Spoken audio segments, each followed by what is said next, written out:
오늘부터는 기독교 세계관 가지고 시작을 할 건데, 저는 오늘은 뭐를 할 거냐면 세계관이라는 것들에 대한 개념을 조금 정리하고요, 그리고 그 세계관을 가지고 활용한 것을 두 가지 예시를 좀 드리려고 합니다.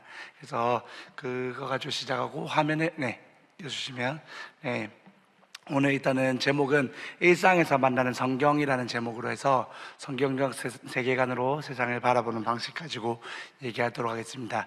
밑에 작은 제목을 보시면 성경적 세계관으로 세상을 바라보는 방식으로 되어 있는데, 그래서 성경적 세계관이 뭔지에 대해서 한번 얘기를 나눌 거고요, 그 다음에 그것을 어떻게 세상을 볼 것인가 예시를 두 가지로 이렇게 설명하도록 하겠습니다. 세계관이라는 거를 먼저 설명을 해야 될 것 같은데, 세계관은 월드뷰라고 영어로는 적혀 있습니다. 근데 월드뷰가 실제로는 영어에서 먼저 시작된 게 아니고 독일어의 벨트 안샤웅이라는 그 단어를 가지고 다시 번역을 해서 월드뷰라는 단어를 사용했습니다. 벨트 안샤웅이 무슨 말이냐면, 벨트는 세계를 말하고 있습니다. 그리고 안샤웅은 관점, 통찰, 시각. 그래서 세계를 바라보는 관점, 세계를 통찰하는 눈, 세계를 바라보는 눈을 말하고 있는데, 여기서 말하는 세계라는 거는 전 세계를 그냥 나의 눈으로 바라보는 그 관점을 말하는 거기도 한데, 또 다른 의미로는 보통 우리가 자기만의 세계에 빠져 있다는 말을 좀 많이 하잖아요. 그래서 자기가 가지고 있는 생각의 틀로 무언가를 계속 바라보게 됩니다. 그래서 똑같은 이 음료수를 보더라도 내가 경험한 거, 저는 이 음료수를 마셔봤기 때문에 이 음료수를 마실 때 어떠한 맛이 나는지 알고 시원하겠다, 맛있겠다, 맛없겠다가 나오는데, 이 음료수라는 거를 처음 경험한 사람들은 저게 뭐지? 어떤 게 들어가 있지? 왜 색깔이 이렇게 노랗지? 하고 바라보고 생각하는 게 다 다릅니다. 그렇기 때문에 자신의 세계로 바라보는 관점을 세계관이라고 합니다. 조금 유식한 말로는 이거는 창조 타락 구속이라는 책에서 발췌한 건데, 세계관을 뭐라고 표현했냐면 한 사람이 사물들에 대해 가지는 근본적인 신념들의 포괄적인 틀이라고 그렇게 표현합니다. 이게 무슨 말이냐면, 혹시 글자 보이시나요? 네네. 글자가 많고 작게 돼 있는데 크게 걱정 안 하셔도 되는 게, 이거를 하나씩 쪼개서 설명해 놓은 겁니다. 한 사람이 사물들에 대해 가지는 근본적 신념들의 포괄적인 틀을 4개로 쪼개서 말을 할 수 있는데, 첫 번째는 사물들을 얘기할 수 있습니다. 사물들이 뭐냐면 옆에 적혀 있는 게 우리 신념의 대상이 될 수 있는 것 뜻을 말하고 있습니다. 이게 무슨 말이냐면, 우리가 왜 살고 있는지, 그리고 그것들에 대해서 우리가 어떤 마음 자세를 가지고 살아가는지를 계속해서 바라보는 것들이 사물이라고 하는 겁니다. 그래서 아까도 동일하게 이 음료수 가지고 얘기했는데, 나는 이 음료수가 맛있다고 생각을 한다면 저는 그것이 저의 신념으로 자리 잡히는 겁니다. 그러면 누군가 이 음료수 별로던데 라고 할지라도 제가 이걸 확고한 신념을 가지고 있다면 나는 괜찮던데, 나는 맛있던데가 되는데, 만약에 저한테 이 사물에 바라보는 신념이 명확하지 않으면, 누군가 이것이 맛이 없다, 그거 왜 먹노라고 하면 그런갑네, 내가 왜 이걸 왜 먹었지, 돈 주고 사 먹었던 그 시간들이 아깝네 라고 생각하면서 그 말에 휘둘리게 되죠. 그래서 어떠한 사물들을 바라볼 때 이 신념을 가지고 바라보는 것이 세계관에 작용을 합니다. 그래서 그 신념이 뭐냐라는 게 옆에 있는 개인의 신념이라는 건데, 개인의 신념은 내 희생을 감내하고서라도 그것들을 반드시 지키고자 하는 확신을 말합니다. 그래서 저는 이 음료수가 너무 먹고 싶어서 맛있으면 제 돈을 써서라도 이 음료수 사 먹겠죠. 근데 저한테 이 음료수는 별 가치가 없어요. 차라리 이 물이 더 가치 있어요. 그러면 이 음료수에 굳이 사 먹지 않겠죠. 제가 내 돈을 지불하는 그 희생을 감수하지 않습니다. 그와 마찬가지로 우리가 주일날 예배 와서 예배드리고, 수요일날 와서 그 수요성경대학하고 금요일날 또 같이 기도를 하고 하는 그 시간들이 어떤 사람들이 볼 때는 너무나 필요 없는 행동, 차라리 그 시간에 돈을 더 벌지, 차라리 그 시간에 자기 여가 생활을 즐기지라고 하는데, 우리가 가지고 있는 신념 안에서는 그 시간을 지키는 것이 너무나 중요하기 때문에 다른 사람들이 볼 때는 희생이라고 말하지만 우리는 희생이 아닌 거예요. 그래서 이거는 일반적인 언어로 희생이라고 하지만 나에게는 나의 가치 판단의 기준이 돼서 그것들이 확신으로 끌고 오는 게 개인적 신념이라는 그런 의미입니다. 그러면 그리고 근본적 신념이라는 말이 있는데, 근본적 신념은 이 개인의 신념을 더 뛰어넘어서 가장 근본적인 것들을 말합니다. 근원적인 것. 여기 밑에 보면 인간 존재의 목적과 의미에 관한 질문, 그 다음에 폭력은 정당화될 수 있는가, 사후세계는 존재하는가, 이런 질문들에 대한 답변이 세계관을 형성한다고 했는데, 그러니까 이게 무슨 말이냐면 자기 삶 가운데 신념을 가지려고 하면 무언가 매개체가 있어야 됩니다. 그 매개체를 위해서 확신을 가질 수 있는 또 더 근원적인 게 있어야 돼요. 우리 함께하는 교회에서는 자아상이라는 것들을 워낙 많이 들었으니까 자아상으로 예를 들면 우리 부모님으로부터 받았던 신앙 교육, 부모님으로 받았던 그 정서, 부모님으로 받았던 예의 범절, 그런 것들이 나의 삶의 저변에 깔려가지고 그것이 어느 순간 나의 신념으로 나타나고 나의 행동으로 나타난다는 겁니다. 그래서 내가 어떤 성장 배경에서 살아왔는지, 어느 나라에서 살아왔는지, 누구를 만나며 살아왔는지, 어떤 문화를 누리며 살아왔는지에 따라서 내가 바라보는 게 다릅니다. 한 10년, 15년 전에 엄청 베스트셀러 유행했던 책이 정의란 무엇인가라는 책이 있었습니다. 혹시 아시나요? 마이클 샌데일 교수라고 하버드대 교수가 쓴 책인데, 그 책에는 정의에 대해서 정의를 내리고 있는데, 그게 제가 볼 때는 그게 어찌 보면 궤변이었습니다. 왜냐하면 이 음료수가 맛있냐 맛이 없냐라고 했을 때 한 집단에서는 이 음료수는 쓰레기다 라고 하면서 자기들이 말하는 기준에서 쓰레기인 이유를 말합니다. 그리고 한 집단에서는 이 음료수는 너무나 완전한 음료수야, 사람의 건강하게 만들어내고 너무나 좋은 음료수라고 하면서 자기들의 기준으로 또 좋은 거라고 말합니다. 그렇다면 마이클 샌데 교수가 말하는 정의란 무엇인가는, 그러면 이 음료수가 무조건 나쁘다고 할 수 있는가, 아니면 무조건 좋다고 할 수 있는가라는 겁니다. 바라보는 관점에 따라서 정의는 수시로 바뀌고, 그리고 어떤 정의든 간에 그 집단에서는 너무나 명확한 정의고 합당한 정의이기 때문에 그것들에 대해서 비판할 수 없다는 결론인 겁니다. 그래서 우리가 어떠한 환경에서 자라왔는지, 어떠한 근본적인 신념을 가지고 있는지에 따라서 우리의 정의들은 우리께 합당한 게 되고, 다른 사람들이 볼 때는 비판할 수 없는, 그러면 우리는 교회를 다니고 있기 때문에 이렇게 예배드리고 하는 것들이 너무나 당연한데, 교회를 다니지 않는, 믿지 않는 사람들은 근본적인 신념에서 그 시간에 다른 것들을 하는 것이 더 맞다고 생각하기 때문에 충돌을 하는 겁니다. 그래서 세계관이 중요한 겁니다. 계속해서 충돌을 하거든요. 우리가 만나는 사람들마다. 그리고 이것들을 포괄시켜서 한 게 옆에 나오는 틀과 유형입니다. 포괄적인 틀이라고 적혀 있잖아요. 그게 무슨 말이냐면, 나는 일관성 있는 것을 계속 유지하려고 합니다. 계속해서, 예를 들어서 저는 어릴 때 부모님이 이혼하심으로 인해서 할머니 밑에서 자랐거든요. 그러면 저는 할머니 밑에서 자랐기 때문에 할머니가 항상 시켰던 게, 밥을 먹고 나면 바로 그릇을 치워라. TV 보려고 조금만 삐대고 있으면 항상 뭐라 했습니다. 그리고 그릇을 치우는 게 그냥 개수대에다가 넣고 끝나는 것이 아니라 제가 먹은 밥그릇은 제가 항상 설거지를 해야 됐습니다. 그러면 저는 그것들 일관성 있게 유지하려는 틀이 있습니다. 근데 위에 저희 아내가 앉아 있는데, 저희 아내의 집안에서는 저희 장모님이 그것들을 치워주시고 설거지를 다 해주셨어요. 그러면 저희 아내한테는 내가 하지 않아도 우리 어머니가 다 해주신다는 게 일관적인 틀로 있는 거죠. 그러면 저의 틀과 아내의 틀이 계속해서 부딪힙니다. 저는 설거지를 해야 되고 정리를 해야 되는데, 아내는 그게 아니고 그런 것들은 조금 뒤에 해도 되는데, 제가 소홀하게 생각하는 화장실 청소 깨끗하게 하는 거, 그 다음 구석구석에 먼지 없게 하는 거, 저는 큰 덩어리 이게 조금 가지런히 놔두는 거, 먼지는 좀 있어도 상관없어요. 저의 포괄적인 틀인 거죠. 계속해서 저는 그거를 일관성 있게 유지하려고 하고, 아내는 아내 걸 일관성 있게 유지하려고 하고. 그러면 우리가 부부끼리 2명만 만나도 그런데, 우리가 교회라는 한 집단에서, 아니면 직장이라는 한 집단에서 수많은 자기 일관적인 포괄적인 틀을 가지고 있는 사람들을 만났을 때 이게 계속 상충하는 겁니다. 특히나 하나님을 믿지 않는 일반적인 세계관을 가지고 있는 사람과 하나님을 믿고 있는 기독교 세계관을 가지고 있는 사람은 더 많은 부분에서 상충합니다. 굳이 밥 먹을 때 기도해야 되냐?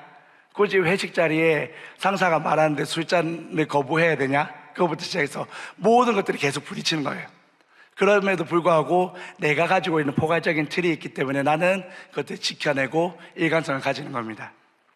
좀 말이 어려운데 이거를 제가 조금 있다가 한 번 더 한 줄로 요약해서 설명하도록 하겠습니다. 그러면 이런 세계관이 어떤 역할을 하는가가 총 4가지로 설명할 수가 있는데, 첫 번째는 이 세계관을 통해서 우리 가치관을 형성합니다.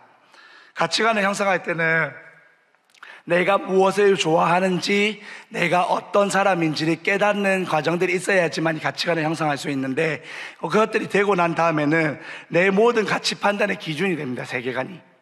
그리고 도덕적인 부분들, 그 다음에 누군가와 만나서 나와 다른 의견이 대립되는 그 부분들에서 판단할 수 있는 기준이 되고요. 그리고 타인 관계에서 이 사람은 이 정도뿐이 안 될 거야 라고 하는 기대치를 스스로 설정합니다. 아니면 내가 이 사람이 이 수준이 이렇게 낮지만 그럼에도 불구하고 나는 그것들을 허용할 거야, 포용할 거야 라고 하는 기대치를 설정할 수도 있죠. 이런 기대치를 설정하는 것들을 세계관이 역할합니다. 두 번째로는 삶의 방향성을 제시합니다. 왜냐하면 내 가치관을 가지고 나는 살아가고 있기 때문에 그 가치관을 통해서 어떤 방향으로 나아가야 될지를 결정할 수 있습니다.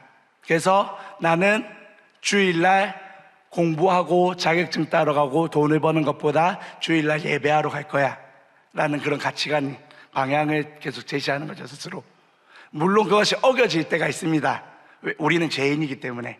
그럼에도 불구하고 방향성을 계속해서 제시하는 게 세계관입니다. 그리고 세 번째로는 의사결정을 영향해 줍니다. 의사결정에 영향을 준다는 것은 내가 가치관이 있고 방향성에 따라서 살아가다 보면 당연히 그 가치관의 방향에 따라서 살아가는데 격가지로 떨어져 나가는 것들은 필요 없어지는 부수적인 게 됩니다. 그러면 내 가치에 따라서 의사결정하는 데 아무래도 수월해지겠죠. 근데 이게 가치관이 분명하지 않고 세계관이 분명하지 않으면 누군가 이 말을 하면 그게 맞는 것 같아 하고 쏠려가고, 또 반대쪽에서 이 말을 하면 그게 맞는 것 같아 하면서 쏠려가고 의사결정을 할 수가 없습니다. 계속해서 사이에서 내 가랭이가 찢어지는 그런 현상이 나타납니다. 그리고 이 3가지가 다 전제가 되었을 때 현실을 해석할 수가 있습니다. 마지막으로 현실 해석은 두 번째 설명 보면 인생의 설명을 제공한다고 합니다. 그게 무슨 말이냐면 고통의 정의, 우리가 욥기서를 봐서 알겠지만 고통이라는 것이 우리 삶 가운데 어떤 삶을 말하고 있는지, 단순히 그냥 우리를 힘들게 하기 위한 것인지, 때로는 그게 교육적인 것인지, 하나님의 의도가 있어서 그런 것인지, 그런 것들에 대해서 나의 방향이 올바르게 간다면 그것들이 바로 해석할 수 있다는 겁니다. 그래서 내 삶 가운데서 내가 겪었던 일들, 아까 제가 말했었잖아요. 저희 부모님은 실제로는 초등학교 1학년 때 별거를 하셨습니다. 그리고 실제로 이혼은 초등학교 5학년 때쯤에 이혼을 하셨었는데, 그것들이 제가 어릴 때는 너무나 부끄럽고 저한테는 수치스러운 일이었습니다. 그래서 그것들을 말할 수 없었는데, 고2 때 처음 예수님을 인격적으로 만나고 난 이후부터는 저는 그것들이 저한테는 아무 문제가 되지 않았어요. 그래서 우리 부모님이 이혼하셨습니다라고 얘기할 수 있게 되었고, 그것들이 저한테 더 이상 영향이 없어지는 거죠. 그리고 제가 돈이 없어서 엄청 힘든 시간들을 보냈었거든요. 제 나이 때, 이게 저보다 연배가 높으신 성도님들께서는 겪었던 일이지만 제 나이 때는 겪지 않았던 일들을 겪었어요. 그러면 저는 예를 들면 운동화가 떨어졌는데 운동화가 하나뿐이 없어가지고 일주일 동안 그 떨어진 운동화를 신고 학교에 갔어요.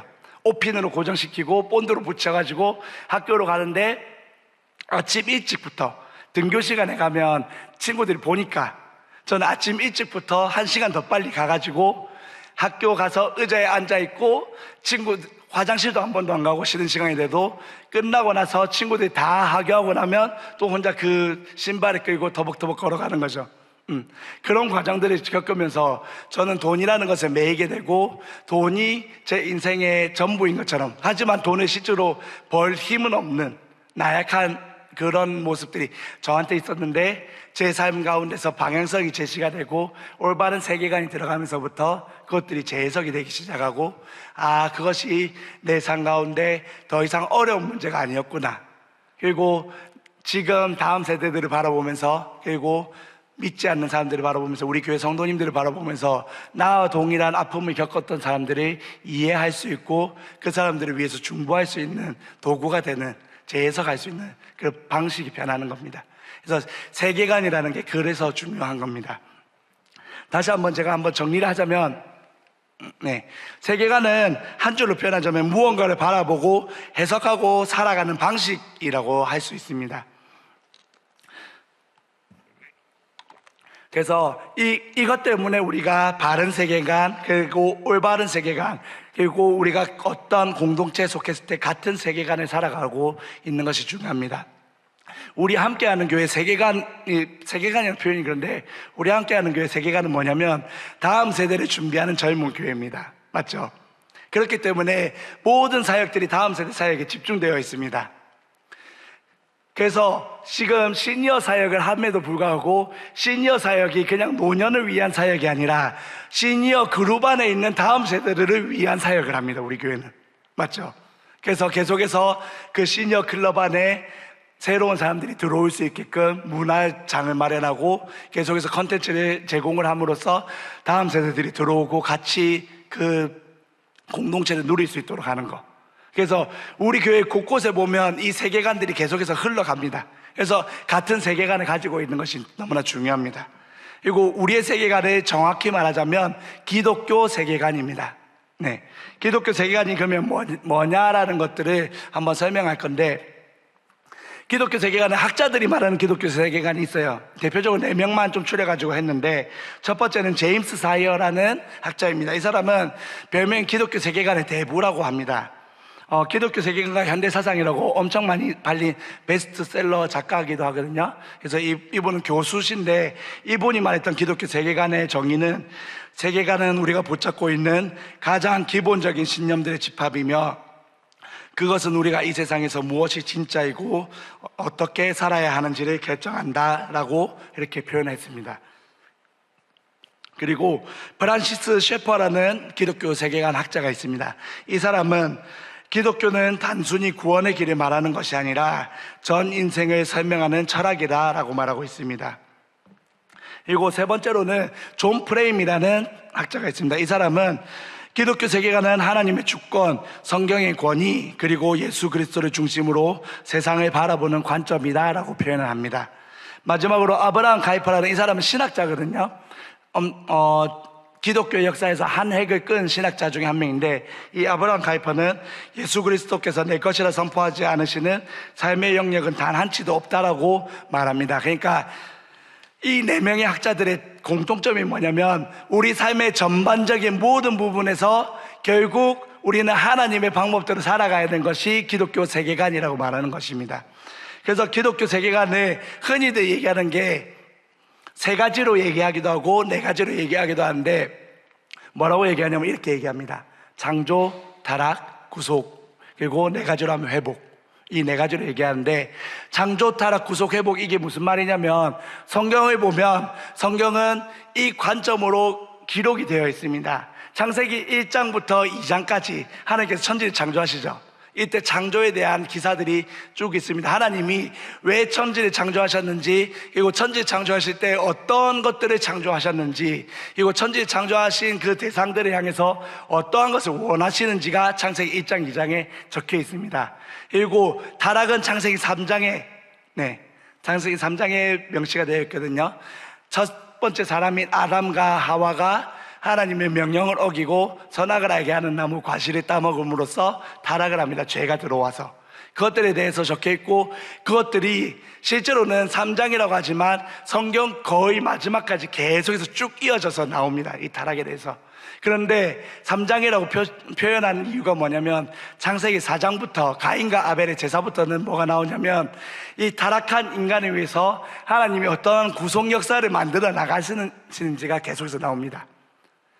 아브라함을 통해서 하나님께서 3가지 약속을 주시고, 그 약속이 계속해서 결국은 야곱을 통해서 큰 민족을 이루어내시고, 그리고 모세를 통해서 그 민족을 밖으로 이끌어내서 여호수아의 정복전쟁을 통해서 땅을 차지하게 하시고, 왕을 세움으로써 하나님의 주권을 선포하는, 그리고 그 나라가 망했음에도 불구하고 다시 한번 다른 이방인 나라를 통해서 그 나라를 회복시켜 주시고, 또한 예수 그리스도, 약속하신 그 예수 그리스도가 이 땅에 오게 하시고, 예수 그리스도가 우리를 위해서 구속하심으로써 우리가 회복하게 되는, 그래서 회복의 역사는 마지막 요한계시록에 그 회복의 역사들이 다 기록되어 있습니다. 그래서 창조, 타락, 구속, 회복이라는 것이 성경을 쭉 훑는 한 맥이거든요. 그래서 이 관점으로 우리는 세상을 바라봐야 된다는 것입니다. 그런데 문제는 이 관점을 세상을 바라본다는 게 너무 막연하다는 게 문제입니다. 하나님 창조하신 것도 알겠고, 근데 그 창조하신 우리들이 타락한 것도 알겠고, 그래서 그 타락한 우리를 위해서 하나님께서 예수님을 보내시고 우리를 구원하신 것도 알겠고, 결국에는 우리를 하나님 나라로 갈 때까지 계속해서 우리를 성화시키시고 우리를 회복시키신다는 것은 알겠는데, 계속해서 우리 삶은, 우리의 시각은 세상 것들을 바라볼 수밖에 없고, 우리의 귀는 세상 것들을 들을 수밖에 없고, 우리의 생각들은 세상에서 말하는 지식들로 가득 차 있기 때문에 이것들이 너무나 막연하게 느껴지고 아이러니하게 느껴진다는 것입니다. 그래서 그게 문제라는 것입니다. 그래서 제가 이거를 어떻게 설명하면 좋을지를 계속해서 좀 고민하다가 좋은 문구가 하나 있어가지고 그거를 사진을 찍어 왔습니다. 그게 뭐냐면 이겁니다. 어디 있는지 아시죠? 네. 함께하는 교회 바로 앞에 딱 차가 도시고속도로에서 들어올 때 좌회전 신호를 받으려고 보면 앞에 이게 있습니다. 나는 누구인가? 나는 어디서 와서 어디로 가는가? 나는 무엇에 가치를 두고 사는가? 그 후 죽으면 어떻게 되는가? 네. 창조, 타락, 구속, 회복. 이 네 가지 메시지를 다 담고 있습니다. 이것을 통해서 우리의 정체성이 어떠한 사람인지를 질문하고 있습니다. 다행히 우리는 이 정체성을 알고 있습니다. 다만 아까도 말했지만 우리가 보고 바라보는 것 때문에, 들리는 것 때문에, 우리 생각에 가득 찬 것들 때문에 이것들이 순간적으로 희미해지는 때가 있습니다. 그럼에도 불구하고 하나님께서 우리를 구원하셨다는 이 정체성이 우리한테는 분명히 있고, 이 정체성이 있다면 우리는 세상을 바로 해석할 수가 있습니다. 그게 익숙하지 않아서 해석하는데 어려움이 있을 뿐 바로 해석할 수가 있는 게 우리들입니다. 다시 한번 기독교 세계관을 정리하자면 이렇게 표현할 수 있을 것 같습니다. 내 삶의 모든 것을 성경을 기준으로 바라보는 생각의 틀. 아까 세계관이라는 게 생각의 틀이라고 했잖아요. 그래서 내 삶의 모든 것을 성경의 기준으로 바라보는 생각의 틀이 기독교 세계관입니다. 그 기독교 세계관으로 살아가냐 아니냐라는 것은 그 이후의 문제입니다. 근데 우리는 자꾸 착각을 하는 게 내가 그렇게 살아가야지만이 기독교 세계관을 가지고 살고 있다라고 생각합니다. 그래서 오늘도 묵상을 하지 않으면 나는 기독교 세계관을 살지 않고 있어. 기도하지 않으면 나는 기독교 세계관을 살지 않고 있어. 화를 한번 내고 나면 기독교 세계관을 살지 않고 있어. 무언가 죄를 짓고 나면 나는 기독교 세계관을 살지 않는 죄인이야. 그래서 하나님은 나를 싫어하실 거야 라고 우리가 자꾸 오해하는 거죠. 그런데 그거는 부차적인 이후의 일인 거고, 실제로는 우리는 생각의 틀이 가지고 있느냐 아니냐가 기독교 세계관을 가지고 있느냐 아니냐라는 겁니다. 그렇다면 우리 성도님들은 지금 잠시 한 10초 정도만 나는 어떠한 사고를 가지고 살아가고 있는지, 그리고 나는 기독교 세계관을 가지고 살아가고 있는지를 스스로에게 한번 질문해 보시면 좋을 것 같습니다. 네, 제가 음료수를 다시 마시기 위해서 시간을 버는 겁니다. 목이 쉬어가지고. 네, 한번 스스로에게 한번 질문해 보세요. 나는 기독교 세계관을 가지고 살아가고 있습니까?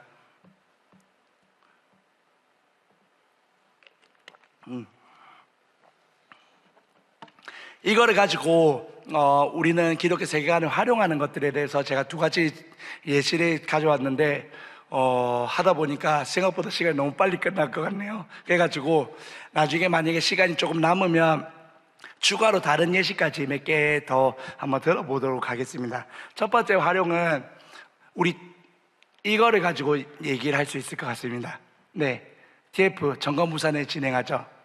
이걸 왜 할까요? 우리 청년들이 TF 투게더 페스티벌이라는 청년 축제를 했고, 그것이 처음에는 공연 위주로 진행했습니다. 공연을 하면서 우리 교회 청년들이 스스로 복음을 받아들이지 못하는 게 낮은 자존감 때문에, 그것들을 받아들이지 못하기 때문에 성공 경험을 하게끔 하고 자신의 한계를 돌파하게끔 하고, 그리고 그 과정을 통해서 전도하는 발판을 마련하기 위해서 TF라는 걸 시작했습니다. 그래서 수많은 청년들이 그 과정을 겪으면서 하나님과 더욱더 가까워졌고, 지금 그 세대들은 이제 어느 정도 나이가 들고 결혼하고 가정을 이루고 자녀를 키우며 살아가고 있습니다. 그렇게 하고 지금 기준으로 3년 전, 지금 3회째니까 3년 전부터 청건부산이라는, 청년이 살아야 부산이 산다라는, 청년이 건강해야 부산이 산다라는 슬로건을 가지고 청건부산이라는 프로그램을 진행하는데, 왜 이걸 진행할까요? 청년들이 이게 기독교 세계관 때문에 하는 거거든요. 이것도 결국은 청건부산 행사를 소개하는 내용입니다. 이거는 청건부산 위원장님한테 지금 제가 부탁해서 받았는데, 올해 9월 6일 날 하고, 이번에 주제는 나다움, 너다움, 우리다움이라는 주제를 가지고, 나, 너, 우리, 그래서 나에서부터 너가 되고 우리라는 공동체가 계속 확장되는 것들을 가지고 이번에는 컨셉을 잡고 진행한다고 합니다. 그리고 청건부산에 이런 비전을 가지고 프로젝트를 진행합니다. 2026년에는 지역 기반 기업가 프로젝트를 진행하고 우리다운 프로젝트를 진행하고, 2027년에는 기업가 파트너십을 맺어가지고 계속해서 협력하는 관계를 맺어서 부산의 청년들이 살 수 있는 터전을 마련하고 기업들과 청년들이 상생할 수 있는 터전을 마련함으로써 부산의 청년들이 자라나게 하는, 기독교적으로 그 사람들이 교회 와서 예배드리는 청년들이 살아나는 것이 먼저가 아니라, 우선은 부산의 청년들이 떠나지 않고 살 수 있게 만드는 공간으로 우리가 탈바꿈하자는 게 청건부산의 목적입니다. 왜 이걸 할까요? 이게 기독교 세계관하고 무슨 상관이 있을까요? 그거는 결국 청년들이 이 두 번째 키워드들 때문에 그렇다고 저는 생각합니다. 섬김의 리더십을 실현하려고 합니다. 우리가 교회를 다닌다고 하고 하나님을 믿는다고 하고 기독교인으로서 살아간다고 하는데, 세상에서는 기독교인이라고 하면 소위 말해서 조금 과격한 표현으로 하자면 개독교라고 욕을 하고요, 이런 기독교에 대해서 불신앙이 계속해서 자리 잡고 있습니다. 각종 컨텐츠들, 드라마, 영화, 이런 각종 매체들에서는 기독교를 희화화하는 그런 것들이 계속해서 생산해내고 있습니다. 그러면 그 과정 가운데서 사람들의 인식은 이미 기독교에 대해서 좋지 않습니다. 또한 우리가 이단이라고 하는 신천지와 그 다음에 여호와의 증인, 하나님의 교회, 그런 데들도 세상 사람들은 또 동일하게 기독교라고 생각하고 있기 때문에 그 인식이 좋지 않습니다. 그래서 기독교인인 우리가 먼저 발벗고 청년들이 살리는 섬김의 리더십을 살아가려고 하는 게 청건부산의 목적이라는 생각이 들었습니다. 기독교 세계관으로 우리가 가지고 있는 가치관을 전하는 거죠. 하나님이 당신들을 사랑합니다. 우리만 사랑하고 우리만 잘 먹고 잘 사는 게 아니라 당신들과 함께 이 땅에서 건강한 삶을 이루어가는 게 하나님이 원하시는 회복입니다라는 것들을 제시하고자 하는 거죠. 그리고 그것들을 위해서 사회 참여를 하는 겁니다. 기업과 상생 협력을 맺고요, 기업들에게 계속해서 우리의 건강한 가치관을 전수하는 거죠. 그래서 이 부산에 청년들이 있어야 됩니다. 그래야지 부산의 인구가 계속해서 이어갈 수 있고, 부산의 다음이 있습니다. 400만이었던 부산의 인구가 350만이 되고 340만이 되고 330만이 되고 계속해서 줄어들고 있는데, 이때 청년들이 없으면 결국 10년 뒤, 20년 뒤에는 부산은 소멸할지도 모릅니다. 그렇기 때문에 우리 부산에 있는 기업들이 같이 힘씁시다라고 사회 참여를 종용하는 겁니다. 그리고 우리가 당신들과 함께 하겠습니다, 그리고 우리가 같이 공동체를 만들겠습니다 라고 하는 게 청건부산입니다. 그래서 제가 알기로는 청건부산이 지금 사회법인, 비영리 법인을 냈고요. 그래서 법인 단체거든요. 사단법인이거든요. 청건부산의 목표는, 지금은 함께하는 교회 청년부가 이 사역을 주로 감당하지만 몇 년이 지나고 나서는 청년부가 감당하는 것이 아니라 부산에 있는 모든 지역의 청년들이 모여서 교회를 다니고 교회를 다니지 않고 상관없이 모든 청년들이 모여서 함께 이 프로젝트를 진행하고 부산을 살리는 게 목표라고 되어 있습니다. 그래서 그 가치관은 근저에 깔려있는 가치관은 기독교 가치관으로 그렇게 운영을 하되 부산에 있는 모든 청년들, 하나님 믿지 않는 청년들도 이곳에서 같이 프로젝트를 진행하면서 은연중에 하나님에 대해서 배우고 은연중에 복음을 알고 하나님 믿게 하려는 그런 가치관으로 실현하는 게 이 정건부산입니다. 이게 기독교 세계관을 어떻게 활용하는가입니다. 두 번째 활용은 제가 청소년부 설교 때 했던 거를 한번 보여드리려고 하는데 뭐 가지고 설교를 했었냐면 이겁니다. 이 책인데 아시나요 혹시? 불편한 편의점 혹시 아시는 분 있나요? 없나요? 네, 그렇군요. 이게 2022년에 출간을 했었거든요. 출간을 했는데 베스트셀러로 등재를 했습니다. 소위 말해서 착한 책입니다. 착한 책. 뭐 여기서 갈등이 일어나고 하는 요소를 위해서 갈등이 살짝 일어나는데 주된 갈등이 일어나고 막장 드라마 같은 그런 내용들은 전혀 없습니다. 소설책이거든요. 그래서 이게 1권이 너무 흥행을 해서 2권을 집필해서 2권까지 냈고 1권, 2권을 합해서 100만 부 이상이 팔렸습니다.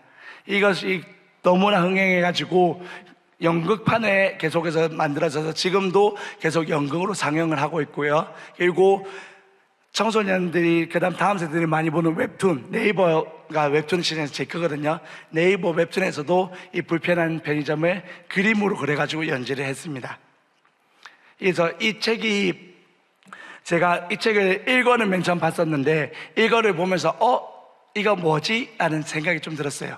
기독교 가치관이 있는 것 같은데 라는 의문이 좀 들었습니다. 그래서 이 책을 서칭하다가 이 책의 작가가 어떤 사람인지 알게 되고 왜 이 책을 썼는지를 알게 되고 그것들을 알게 되면서 이거는 기독교 세계관을 바탕으로 썼구나. 그리고 이 기독교 세계관을 바탕으로 쓴 것들을 내가 우리 청소년부 친구들한테 한번 나눠봐도 되겠구나라는 마음을 가지고 좀 더 자세하게 서칭하고 그것들을 가지고 설교를 준비했었습니다. 그래서 제가 설교 아이들한테 했던 PPT 내용이거든요. 선한 영향력을 가지고 있었는데 이게 일단 모티브는 선한 사마리아인 그 내용을 가지고 했었습니다. 그래서 저는 근데 선한 사마리아인 본문 말고 다른 본문을 가지고 있었거든요.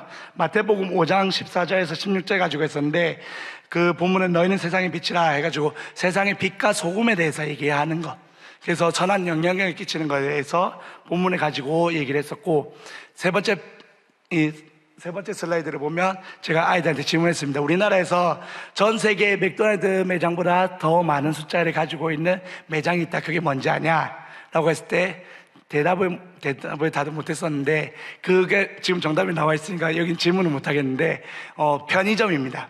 편의점이 얼마나 많냐면 CNN에도 보도가 됐었는데 한국 편의점이 5만 개가 넘습니다. 네. 5만 개가 넘는데 더 정확하게는 올해라면 올해 초까지만 해도 5만 5천 개가 넘어갔었어요. 근데 지금 경기가 안 좋잖아요. 그래서 정부에서는 소비 쿠폰을 지급하고 있잖아요. 경기 살리기 위해서. 근데 경기가 안 좋음으로 인해서 폐업이 많이 일어났어요.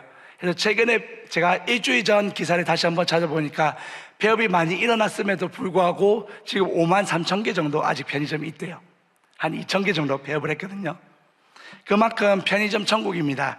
제가 어릴 때는 동네마다 구멍가게가 다 있었어요. 집 앞에 구멍가게에서 저희 집에서 환영아 저희 가서 휴지 하나 사온 나오면 그때는 휴지 이렇게 롤 전체를 사실 수 없으니까 장미 화장지 네, 옆에 포장지로 이렇게 되어 있는 장미 화장지 그때 제개월로 아마 300원이 있었을 거예요. 300원짜리 장미 화장지 하나 사가지고 집에 가서 엄마한테 드리고 제가 용돈 받으면 제 때는 새우깡이 50원, 100원이었거든요. 투명한 비닐에 흰색으로 새우깡 적혀있는 거 50원. 지금 새우깡과 똑같은 모양의 봉지는 100원. 꽃갈콘 육각형 모양으로 되어 있는 거 100원. 고급 과자. 그래서 그런 것들을 사 먹는 동네 구멍가게들이 있었습니다. 그러면 그 구멍가게에서 외상을 하고 했었는데 지금은 구멍가게들은 다 없어지고 구멍가게 있는 자리에 편의점이 생겼습니다. 그리고 우리 편의점 계속 진화하고 있습니다. 계속해서 안에 먹거리들이 많아지고 우리가 마트에서 살 수 있는 식재료들, 신선식품들, 과일, 채소들이 들어가기 시작하고 어떤 편의점은 무조건 24시였는데 어떤 편의점 12시 되면 문을 닫고 그리고 어떤 편의점 12시 되면 문이 닫는데 그 이후부터는 무인으로 운영하는 편의점. 카드를 찍고 들어가야지 들어갈 수 있고, 그래서 그 찍은 카드를 가지고 결제를 하고 나오는 그런 식으로 계속 변화하면서 지금 우리나라에는 편의점이 너무 많습니다. 그래서 나중에 영상으로 한번 볼 건데, 이 작가가 자기 지인이 편의점을 개업하면서 그 사람을 만나러 갔다가 이 제목을 착안했었거든요. 그래서 제목을 착안해 좀 불편한 편의점이 했는데, 그러면 이렇게 많은 편의점들이 있는데 원래는 편의점이라는 건 편의를 제공하는 거잖아요, 우리의. 근데 제목이 아이러니하게도 불편한 편의점입니다. 그래서 그리고 불편한 편의점이 얼마나 유명한지에 대해서 제가 아까 말했던 연극과 웹툰 그런 것들이 있다는 것들을 얘기했었고, 그 다음 슬라이드는 이 불편한 편의점을 스토리를 한 5분 정도로 이렇게 줄여서 유튜브에 해놓은 거를 다운받아가지고 집어넣어 놨었거든요. 이걸 보여주고, 그 다음 슬라이드에서는 이 작가입니다. 이호연 씨라고 이 불편한 편의점을 쓴 작가의 인터뷰인데, 이거는 여성가족부에서 인터뷰했던 거라서 원래는 청소년들의 희망을 주는 메시지라서 그 부분에서 일부만 발췌해가지고 제가 쓰고자 하는 부분만 발췌해서 보여주고, 그 다음에 새롭게 하소서라는 CBS 프로그램에 또 이호연 씨가 나왔거든요. 그래서 새롭게 하소서에서 나와서 설명했던 내용들을 일부를 보여주고, 그래서 제가 결론을 맺었는데, 뭐라고 결론을 맺었었냐면, 불편한 편의점이잖아요. 편의점은 편의를 주기 위함인데 불편한 사람들이 모이는 그 편의점에 얘기했는데, 우리 교회도 그러하다는 것을 얘기했습니다. 교회라고 하면 우리들의 인식에서는 항상 좋은 곳이라는 인식이 있습니다. 그래서 교회에서는 아무도 술도 마시면 안 되고, 아무도 담배를 피우면 안 되고, 아무도 욕을 하면 안 되고, 아무도 말썽을 피우지 않는 사람들만 모이는 곳이라는 인식이 우리 안에 박혀 있습니다. 그런데 실상은 어떻습니까? 그 모든 사람들이 오는 겁니다. 예수님 시대도 동일합니다. 예수님은 고아와 가부와 아픈 자, 병든 자, 힘든 자들을 직접 찾아가서 돌보고 그들에게 복음을 전하셨습니다. 그것과 동일하게 우리 교회도 그 역할을 하는 것이 교회라는 것입니다. 그래서 불편한 사람들이 오는 것이 너무나 당연하고, 그 사람들이 모여있기 때문에 트러블이 일어나는 것이 너무나 당연하고, 그 트러블이 일어나는 과정 가운데서 결국은 우리는 조금씩 하나님의 가치관으로 살아가게 되고, 그 불편한 편의점이 결국은 사람들이 찾아올 수 있게 되는, 이 책의 결론도 거의 그렇거든요. 찾아오고 사람들이 즐거이 그것들이 기뻐할 수 있는 편의점이 되는 것입니다. 그것이 우리의 교회의 역할이고, 그것이 우리가 가지고 있는 영향력이라는 것들에 대해서 제가 설교를 했었습니다. 네, 그거를 가지고 설교를 했었고, 그래서 기독교 세계관을 가지고 어떻게 살아갈 건지를 그냥 단순하게 성경 말씀을 가지고 말씀이 이러해라고 말하면 아이들이 안 듣더라고요. 들리지 않더라고요. 그래서 계속해서 컨텐츠를 가지고 활용하려고 합니다. 이거를 영상을 보기 전에 제가 그래서 저도 매주마다 이것들을 할 수는 없지만 할 수 있는 한 계속해서 시도를 하는데, 최근에는 어떤 걸 가지고 시도했었냐면 버킷리스트라는 게 있죠. 버킷리스트가 원래라면 부정적인 단어입니다. 네. 왜 부정적인 단어냐면, 버킷리스트는 버킷, 양동이를 차버리는 것을 말하거든요. 그게 어떤 거냐면, 옛날에 사형을 집행할 때 교수형 목을 매달아 죽이는 거. 그러면 양동이 위에 사람이 올라갑니다. 그리고 목을 매답니다. 그리고 마지막으로 소원이 무엇이냐라고 물어보면 그 사람이 뭔가 소원을 얘기하죠. 그래서 그 자리에서 들어줄 수 있는 거, 예를 들어서 따뜻한 물 한 잔 먹고 싶습니다라는 그런 것들을 하면 그 물 한 잔을 주고 양동이에 차버리는 겁니다. 그럼 이제 그 사람이 죽기 전에 마지막으로 하는 소원, 그게 버킷리스트입니다. 그러면 원래 쓰여진 용어는 부정적인 용어인데, 세상에서는 이거를 그냥 막연하게 그냥 내가 죽기 전에 하고 싶었던 리스트를 가지고 버킷리스트라고 말합니다. 하지만 저는 그걸 한 번 더 변환을 해서, 우리들에게는 그런 세상에서 말하는 버킷리스트도 중요하고 그것들이 필요한데, 저의 예를 들어서 내 인생의 가장 중요한 버킷리스트가 뭐냐? 내 인생에서 가장 중요한 버킷리스트는 내가 하나님 나라에 가는 게 나의 버킷리스트다. 네, 그렇게 바꿔준 거죠.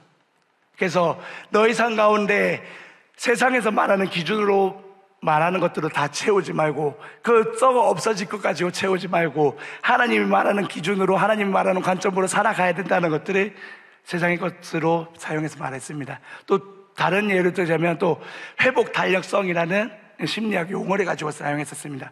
회복 탄력성이라는 게 뭐냐면 무언가 좌절해지는 순간 그 좌절한 순간을 다시 딛고 일어설 수 있는 힘의 회복 탄력성이라고 합니다.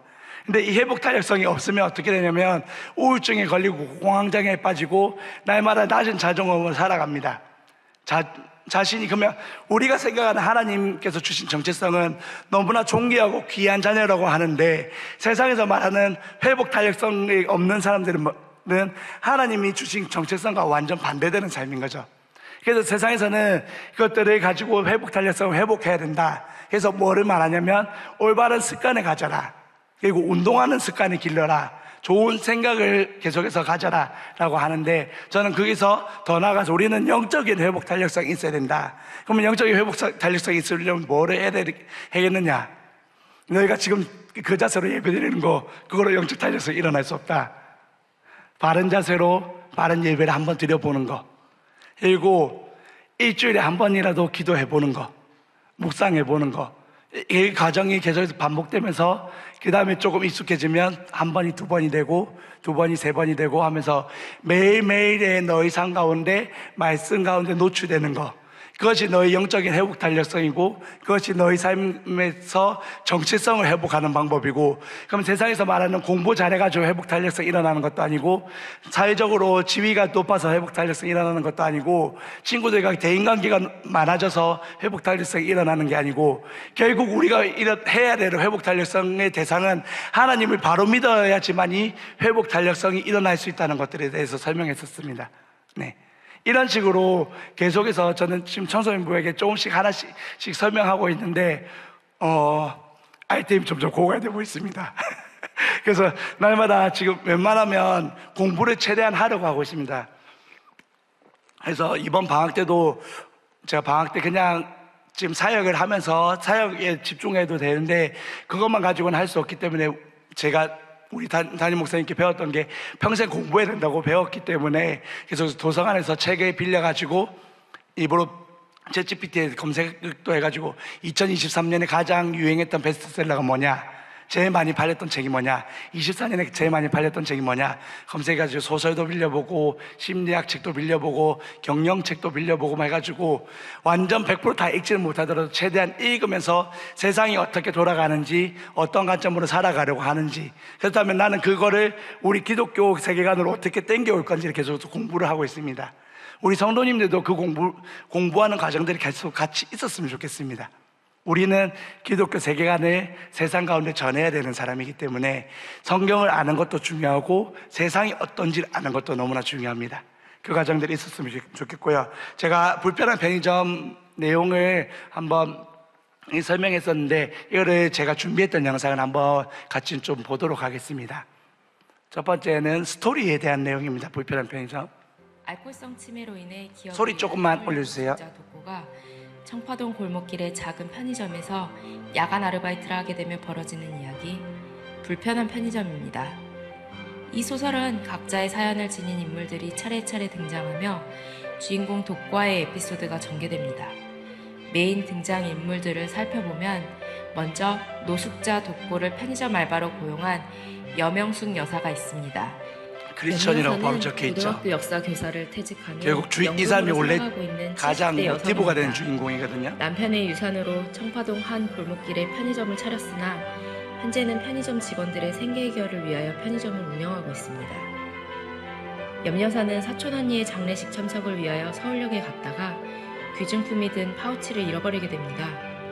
파우치를 되찾는 과정에서 독고의 신세를 지게 되었고 독고를 야간 알바로 고용하며 독고의 서울역 생활을 끝낼 수 있도록 도와주는 인물입니다. 이 소설의 주인공이라고 할 수 있는 독고는 서울역에서 지내면서 알코올성 치매와 더불어 말까지 더듬게 된 노숙자입니다. 소설 중에서는 미련 곰탱이라는 단어가 적절하게 들린다고 표현되어 있기도 합니다. 염여사의 배려로 서울역에서 나와 동자동 쪽방촌에서 생활하며 술을 끊기로 약속한 이후 술 대신 옥수수 수염차를 마시는 옥수수 수염차 예찬론자입니다. 시연은 바짝 마른 몸에 키가 큰 외모를 가진 20대 공무원 준비생으로서 얼웨이즈 편의점에서 오후 2시부터 10시를 담당하고 있습니다. 시연으로부터 매장 업무를 교육받은 독고는 시연에게 가르치는 소질이 있다며 유튜브를 해보라고 권유했고, 이것이 계기가 되어 시연은 편의점 점장으로 스카우트됩니다. 오선숙 여사는 염 여사와 같은 교회를 다니는 동네 이웃으로 매몰차고 화가 많은 성격입니다. 가족으로는 가출한 남편과 방에서 게임만 하는 아들이 있으며 예삐와 까미 두 마리의 개를 키우는 뚱뚱하고 둔해 보이는 외모를 가진 50대 아줌마입니다. 얼웨이즈 편의점에서 오전 8시부터 오후 2시까지를 담당하는 생계형 알바로 처음엔 독고를 탐탁치 않아 했지만 독고 덕분에 아들과의 관계를 회복해 나아가는 인물입니다. 그 이외에도 퇴근길 편의점에 들려 혼술을 하는 쌍둥이 아빠 경만, 배우를 은퇴하고 작가 생활마저 절필할 뻔했지만 독고와 이야기를 하다가 소재를 찾게 된 희곡 작가 인경, 편의점을 팔아 투자 자금으로 쓰려는 염여사의 아들 민식, 민식의 사주로 독고의 뒷조사를 하는 흥신소 노인 곽씨가 있습니다. 제각기 현실적 문제를 안고 있는 이들은 소설에 한 꼭지씩 등장하게 됩니다. 공무원 시험을 준비하고 있는 취준생인 20대 시연, 아들과의 문제가 있는 50대 오여사, 가장의 무게가 무거운 40대 경만, 꿈을 위해 노력하지만 마음처럼 잘 되지 않는 30대 인경, 한탕 성공으로 큰 돈 벌고 싶은 40대 이혼남 민식, 마지막으로 노후가 준비되지 않은 독거노인 곽씨까지 우리 주변에서 흔히 볼 수 있는 인물들이며 내 모습과 오버랩되기도 합니다. 때문에 이들이 독고를 통해 꿈을 찾아가거나 가족과의 관계를 개선해 나가는 모습을 통해서 내 자신의 문제가 치유되는 것 같은 대리만족이 느껴지기도 합니다. 결국 삶은 관계였고 관계는 소통이었다. 행복은 멀리 있지 않고 내 옆에 사람들과 마음을 나누는 데 있음을 이제 깨달았다. 우리가 살아가는 동안 항상 녹록지 않은 문제들이 우리 삶에 있지만 내 옆에 사람들과 마음을 나누며 살아가는 것이 행복이 아닐까 생각됩니다. 네, 이게 1권과 2권이 등장인물들이 좀 차이가 나거든요. 아까 말했던 맨 처음 염여사와 그다음 독고를 중심으로 1권이 진행됩니다. 그래서 독고가 노숙자라고 했잖아요. 그럼 불편한 사람이에요. 사람들이 기피하는 사람. 근데 그 서울역에서 맨 처음 나왔던 것처럼 서울역에서 그 염여사가 독고에게 은혜를 입었습니다. 지갑을 지켜준 그 은혜를 입고 나서 염여사가 독고가 오갈 데 없는 것을 보면서 자기 편의점에 알바로 고용했습니다. 말도 안 되는 겁니다. 세상에서는 노숙자, 냄새나고 더럽고 어디인지 신분도 불분명하지 않은, 자기 그 카운터 뒤에는 담배가 가득 차 있고 냉장고에는 술이 가득 있고 그 다음에 돈통도 만질 수 있는 그 편의점에 취직을 시켰습니다. 근데 그 독고가 계속해서 변하기 시작하면서 그 독고를 통해서 아까 작가라고 했던 인경이 변하기 시작했고, 그 다음에 같이 앞타임에 알바했던 사람이 점장으로 스카우트 돼서 가고 계속해서 한 명씩 회복이 일어나는 겁니다. 한 사람의 호의와 한 사람의 바른 이끌음을 통해서 또 다른 사람이 변화되고 또 다른 사람이 변화되고, 이렇게 1권이 끝나고 2권에서는 독고는 등장하지 않습니다. 마지막 부분에 살짝 등장하거든요. 2권은 어떤 게 주로 스토리가 진행되냐면 염여사의 아들인 민식, 사업 실패하고 했던 그 민식이 엄마아이가 관계도 틀어지고 뭐 그런 과정들이 있었는데 그 갈등들이 나오고 나중에는 그 갈등들이 봉합되고 해결되는 그 과정들이 2권에서 나옵니다.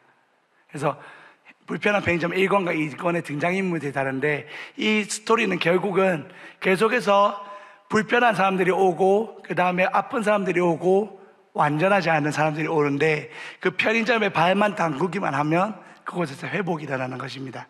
우리 교회가 해야 될 역할과 동일한 거죠.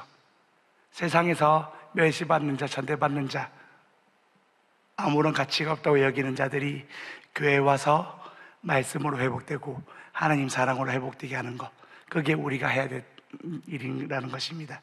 이거를 가지고 또 이호연 작가가 인터뷰를 했는데 인터뷰도 한번 보도록 하겠습니다. 편의점에 나오는 캐릭터들은 다 하나씩 좀 불편한 사람들이에요. 뭐 마음이 불편한 사람도 있고 몸이 불편한 사람도 있고 생각이 불편한 사람도 있고 자기 상황이 불편한 사람들도 있어요. 하지만 불편한 편의점에서 서로 고민을 나누고 서로 이제 온기를 나누고 선의가 전달되는 거죠. 그래서 서로 도움을 받고 조금씩은 변할 수가 있습니다. 지금 힘든 상황에 있는 청소년 여러분이나 자기 마음이 불편하거나 어떤 생각이 좀 힘든 친구들도 서로 믿고 동료들 혹은 친구들 혹은 주변 어른들을 믿고 좀 도움을 청하고 혹은 친구들 받으려고 노력하고 본인도 베풀려고 노력하면 사는 게 조금은 나아질 거예요. 네, 여기서는 아까 말씀드렸듯이 여성가족부의 인터뷰이기 때문에 기독교 색채를 띌 수는 없었습니다. 그렇기 때문에 공동체라는 것으로 살짝 이렇게 포장해서 설명했었는데 새롭게 하소서에서는 좀 더 적나라하게 거기서 어차피 기독교 방송이니까 이렇게 설명했었거든요. 한번 볼게요. 얘기 들어보니까 지금 우리 작가님이 집필하신 불편한 편의점 1편과 2편이 100만 부를 돌파했다는 기쁜 소식을 전해 들었어요.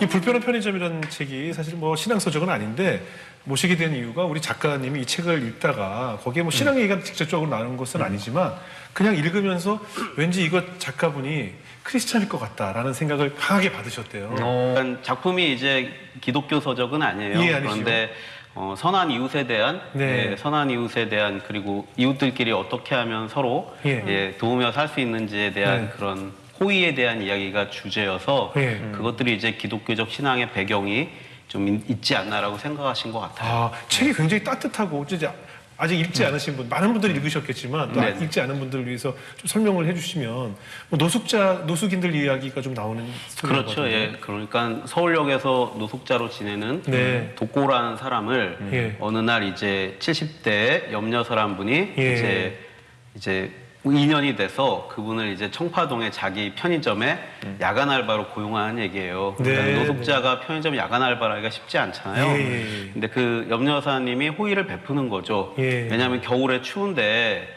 밤에 이제 서울역에서 얼어 있지 말고 네네. 우리 편의점 야간 알바하고 도시락도 공짜로 먹고 네네네. 지내라고 기회를 주는 거죠. 예, 그런 예. 선의로서 이제 노숙자가 야간 알바를 하게 되고 네. 이야기는 야간 알바를 과연 노숙자가 잘할 수 있을까라는 궁금증에서 시작되는 시작돼요. 거군요. 그런데 잘해요. 왜 잘할까? 네. 예, 그래서 그 노숙자의 정체를 알아가면서 노숙자도 스스로의 정체를 알아가고 왜냐면 이 사람이 알코올성 치매로 기억이 없었거든요. 너무 많이 말씀하시면 또 저희가 그렇죠. 갑자기 올라서 뚝뚝 네, 네. 그러니까 갑자기 1권 판매량이 떨어져 있었었어. 다 말씀하시면 또 거기까지. 저도 사실 오늘 읽으려고 지금 그러는데 너무 다 말씀하시는 것 같아서 거기까지만. 알겠습니다. 근데 그 안에 하나님의 사랑이 느껴졌대요, 우리 작가님은. 그러니까 일단 그 70대 염려사가 네. 우리가 노숙자를 자기 업장에 들이기가 쉽지 않잖아요. 네네. 그래서 이분을 크리스찬으로 설정을 했어요.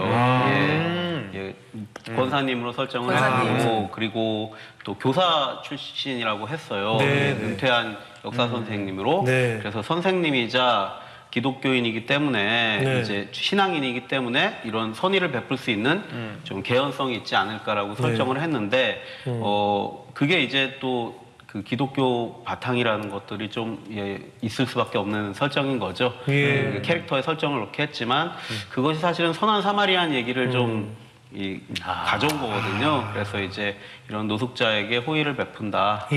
그래야 될 것 같았어요. 안 그러면 누가 자기 업장에 노숙자를 고용하겠습니까? 그렇죠. 그래서 그런 식으로 설정을 했죠. 그러셨군요.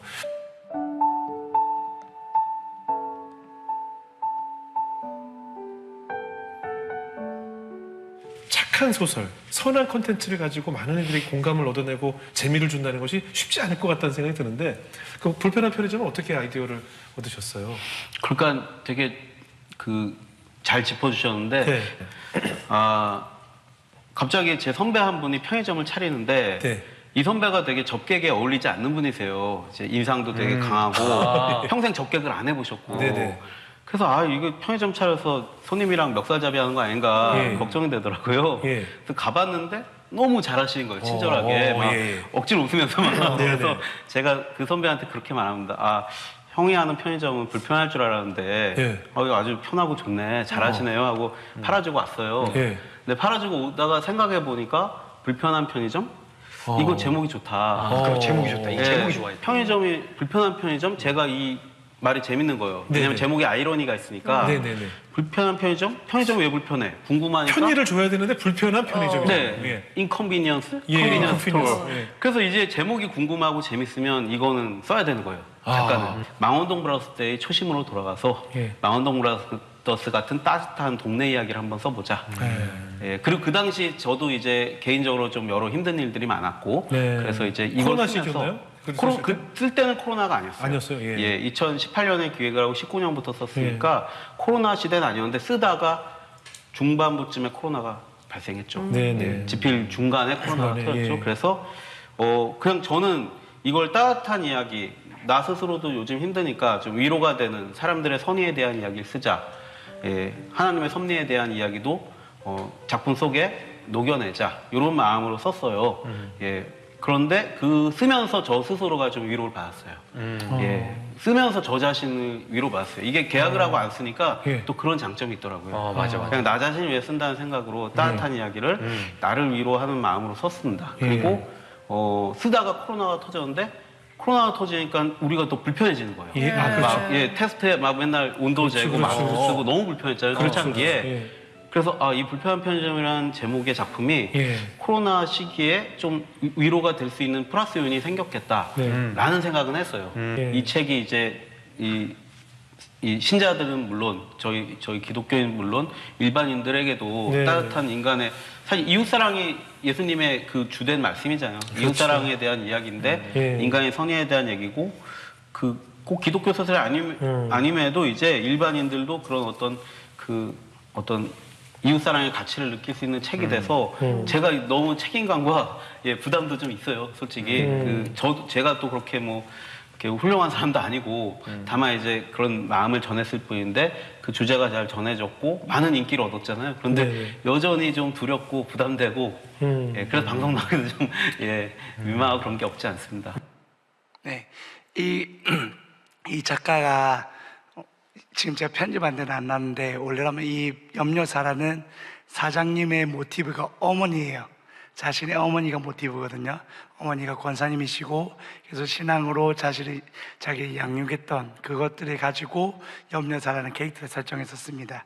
그리고 이 사람이 말했던 것처럼 결국 자기가 하고자 하는 것들은 이웃 사랑하는 것들을 말하고자 하는데 기독교 가치관을 말하고자 하는데 이것들이 교회 안에서만 떠들고 끝나는 것이 아니라 교회를 다니지 않는 사람들도 은연중에 그것들을 깨달을 수 있도록 하는 게 자기 목적이었던 거예요. 이 사람이 아까 중간에 내용이 망원동 브라더스라는 것을 초심으로 돌아가서란 말을 했었는데 그게 뭐냐면 이 이호연 작가의 초연작이 망원동 브라더스거든요. 그것도 따뜻한 이야기의 책이에요. 완전 대흥행했어요. 그래서 라이징 이제 작가가 된 거죠. 그래서 그때부터 근데 이 사람이 그 이후부터 뭘 썼냐면 스릴러 장르의 책들을 계속 썼어요. 그 다음에 영화나 드라마나 그런 거에서 계속 대본 집필하고 하는 것들이 다 스릴러 장르였거든요. 자기 개인 책도 그렇고 다 망했어요. 하나같이. 다 망한 상태에서 이 책을 다시 쓰려고 마음 먹고 쓰게 됐고 이게 결국에서 흥행해서 지금 또다시 스타 작가 중에 하나가 된 거죠. 근데 이 사람이 유명해졌냐 안 유명해졌냐는 솔직히 중요하지 않아요. 우리는 그거를 보고자 하는 게 아니고 이 사람이 하고자 하는 기독교 세계관에 우리 전하는 방식을 우리가 같이 사용하자는 거죠. 그렇다면 우리는 교회에서 이제 무엇을 해야 되는지를 같이 좀 고민했으면 좋겠습니다. 다음 주와 그 다음 주까지 계속해서 기독교 세계관에 대해서 강의가 들어갈 건데 그러면 기독교 세계관을 배워가지고 우리는 어떻게 살아갈 거냐는 거죠. 내가 기독교 세계관을 가지고 잘 살아가고 있으니까 우리 셀을 그냥 잘 섬기면 될까요? 내가 기독교 세계관을 잘 가지고 그냥 내 혼자 예배 드리는 거 잘하면 될까요?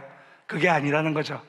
기독교 세계관은 하나님이 우리를 사랑하신 것처럼 우리도 이 땅 가운데 복음을 전하고 이 땅 가운데 있는 사람들을 사랑하는 거, 하나님을 사랑하고 이웃을 사랑하는 게 기독교 세계관의 모티브가 되는 가장 중점적인 내용들인데 그것을 어떻게 우리가 녹여내는지를 항상 고민해야 된다는 겁니다. 우리는 그걸 위해서 원래랑 함께하는 교회도 그전에는 열린 셀을 많이 했었습니다.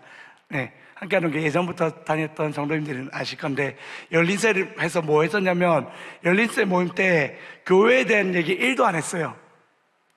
그냥 볼링 열린세, 등산 열린세, 뭐 하는 열린세, 맛집 열린세 해가지고 내가 초청하고 싶은 사람들을 초청해가지고 같이 등산 가고 같이 볼링 치고 같이 맛집 가고 같이 놀러 가고 그렇게 하는데, 근데 나는 한 명을 데리고 왔는데 우리 그룹은 4명, 5명이 교회 함께하는 교회 성도들이니까 자연스럽게 놀다 보면 이 사람은 괜찮네. 그래서 대화를 하게 되고 대화를 하다 보면 어떤 가치관을 가지고 있는지 궁금해지고 그래서 교회에 들어오게 되는 그 과정들을 함께하는 교회에서 예전에 했었거든요. 지금 수많은 사역들로 인해서 그리고 지금 현재 시대의 흐름 때문에 그것들이 잠시 멈춰 있는 상황이긴 한데 우리 함께하는 교회는 다음 세대를 세우는 젊은 교회이기 때문에 이 과정들을 우리는 계속해서 해나가야 된다는 것입니다. 기독교 세계관을 바로 알고 그 기독교 세계관을 가지고 이 땅 가운데 바로 전하는 것, 그리고 이 땅 가운데 그 기독교 세계관을 접근하는 것, 그것이 우리가 해야 될 일이라는 것입니다. 이것들이 오늘뿐만이 아니고 남은 2주간의 강의를 통해서 더 분명해졌으면 좋겠습니다.